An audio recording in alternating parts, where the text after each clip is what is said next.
Hello, myself Dr. Rahul Bijwe, working as a consultant in Jejuri ICU Hospital in orthopedic department nearby Pune. मी आज तुमच्यासमोर uric acid आणि त्याच्यामुळे होणाऱ्या आजारांबद्दल बोलणार आहे. आपल्या शरीरामध्ये प्युरिन नावाचा एक कंपाऊंड असतो. तो मेटाबॉलिझम झाल्यावर युरिक ॲसिड बनवितो आणि किडनीद्वारे आपल्या शरीरा थ्रू बाहेर फेकला जातो. युरिक ॲसिड हे आपल्या शरीरामध्ये normally 6 to 7 milligram per decilitre या रेंजमध्ये असतं.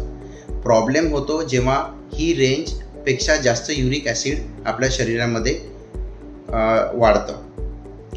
युरिक ॲसिड एका प्रमाणाच्या बाहेर वाढल्यानंतर आणि जास्त वेळ शरीरामध्ये राहिल्यानंतर आपल्या शरीराच्या वेगवेगळ्या भागी त्याचं साठवलं जातं, त्याचं डिपॉझिशन होतं. फॉर एक्झाम्पल स्किनच्या अंडर किंवा जॉईंट्समध्ये जेव्हा ते डिपॉझिशन होतं तेव्हा युरिक ॲसिडचे असे रेतीसारखे युरिक ॲसिड क्रिस्टल्स असे बनून ते डिपॉझिशन होतं. त्याला आपण गावठी आर्थरायटिस असं म्हणतो. त्या युरिक ॲसिडच्या क्रिस्टल्समुळे आपल्याला किडनी स्टोनही होऊ शकतो. युरिक ॲसिड आपल्या शरीरामध्ये वाढलं की सगळ्यांनाच त्रास होणार असं नाही. त्याला आपण असिम्प्टमॅटिक स्टेज असे म्हणतो. पण ती वेळ येऊ नये त्याच्यासाठी आपण काही पथ्य पाळू शकतो. प्युरिन्स किंवा युरिक ॲसिड काही गोष्टींमध्ये आपल्या आहारामध्ये जास्त असतात, ते आपल्याला नाकारण्याची गरज आहे.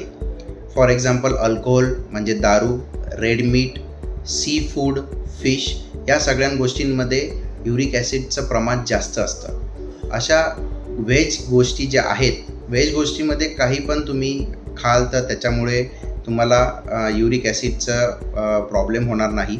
बट चपाती, भाजी, त्यानंतर अंडी, दुधाचे पदार्थ या गोष्टीचे सेवन केल्यामुळे आपल्याला हा आजार टाळता येतो.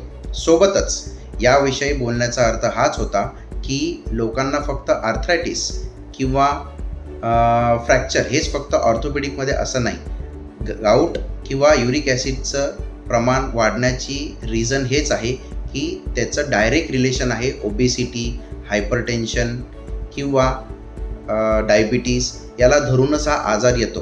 म्हणून तुम्हाला याच्याबद्दल नॉलेज असणं, माहिती असणं गरजेचे आहे.